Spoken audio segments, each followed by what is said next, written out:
निम्नलिखित व्यंजकों में पदों की संख्या ज्ञात कीजिए।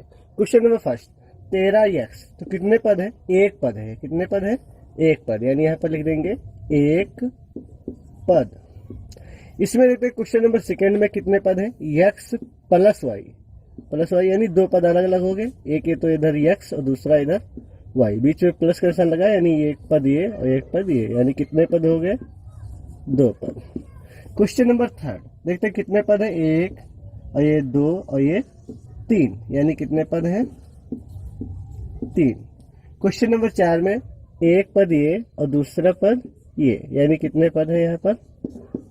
दो पद। दो पद। प्रश्न नंबर 2, निम्नलिखित व्यंजकों की डिग्री और उनके पदों की डिग्री ज्ञात करो। डिग्री में से होता है घात।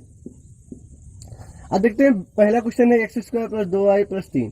पहले ज्ञात करना है व्यंजक की डिग्री, फिर उनके पदों की डिग्री। तो इसमें व्यंजक की डिग्री मतलब होता है सबसे अधिकतम घात। तो अधिकतम घात कितनी है? 2, यानी व्यंजक की डिग्री कितनी होगी? 2। और जब होता है उनकी पदों की डिग्री, तो पदों की 3 पद है, पहला पद, दूसरा पद, तीसरा पद। तो प्रत्येक की डिग्री बताते हैं, तो इसकी डिग्री कितनी है? 2, यानी घात कितनी है? 2। इसमें चरों की घात मानी जाती है x y z है a to z, तो y की घात कितनी है? 1। और यहाँ पर x y z तो है नहीं, तो यहाँ पर उसकी घात होगी 0। फिर यहाँ पर देखते हैं व्यंजक की डिग्री कितनी है, घात कितनी है यहाँ पर? 3। और पदों की डिग्री देखते हैं, तो इसकी डिग्री कितनी है? घात 3। और इनकी एक इसकी है, 2 x की, यानी 3 डिग्री इसकी भी है। फिर देखते हैं क्वेश्चन नंबर थर्ड का, व्यंजक की डिग्री वाला अधिकतम घात है x की घात 4, यानी व्यंजक की डिग्री होगी 4, यानी व्यंजक की घात कितनी होगी? 4। और प्रत्येक की डिग्री देखते हैं, 4 इसकी है x की, और इसमें 2 और 1 3, यानी 3। और इसमें घात 1, इसमें x की घात 0, यानी है ही नहीं। क्वेश्चन नंबर 4 में y² + 5, यानी इसमें अगर व्यंजक की डिग्री कही जाए सबसे पहले, तो व्यंजक की डिग्री होगी 2, अधिकतम घात। और पदों की डिग्री, तो पहले पद की डिग्री कितनी है, यानी घात कितनी है? 2। इसमें x या y z है नहीं, यहाँ पर इसकी डिग्री कितनी है?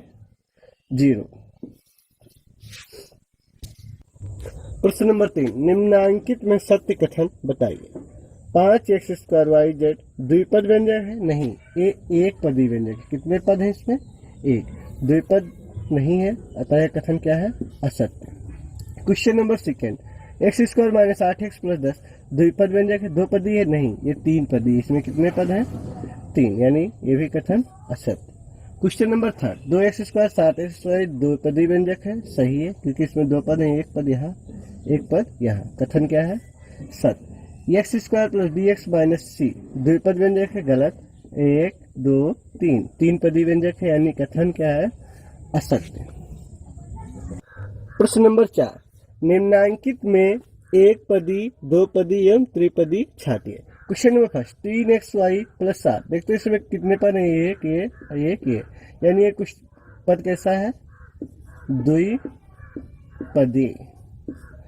ठीक। क्वेश्चन नंबर सेकेंड, इसमें कितने पद हैं? एक पद, यानी ये कैसा है? एक पदी है। क्वेश्चन नंबर थर्ड, इसमें कितने पद हैं? एक पद, दो पद, 3 पद, यानी ये त्रिम पदी। Question number 4, 3x² - 10xy। इसमें कितने पद हैं? एक और ये 2, यानी ये कैसा पद है? द्विपदी। Question number 5, px² + qx - r। एक पद, दो पद और 3 पद, यानी ये कैसा है? त्रिपदी।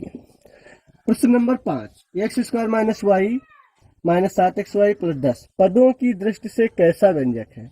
पदों की दृष्टि से 1 2 3 त्रिपदी व्यंजक। पदों की दृष्टि से त्रिपदी व्यंजक है। प्रश्न नंबर 6, नसरीन के पास 3 एग्जाम है। उसने 2 आयाम अपनी बहन अबीना को दे दिए। ज्ञात कीजिए नसरीन के पास कितने आयाम शेष रहे। नसरीन के पास कितने आयाम थे? 3x थे। उसने 2 आयाम अपनी बहन अबीना को दे दिए, यानी 2 आयाम दे दिए, तो कितने बचे? इतने आयाम में से इतने आयाम घटा दिया।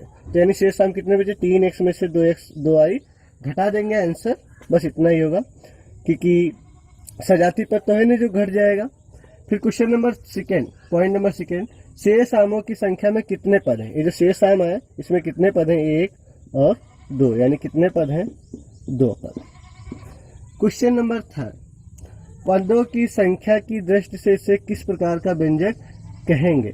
2 पदी, द्विपदी व्यंजक। कितने पद हैं, 2 पदी। अभ्यास 6C द एल। अगर दोस्तों आपने चैनल सब्सक्राइब नहीं किया है तो सब्सक्राइब कर दें। आपका बहुत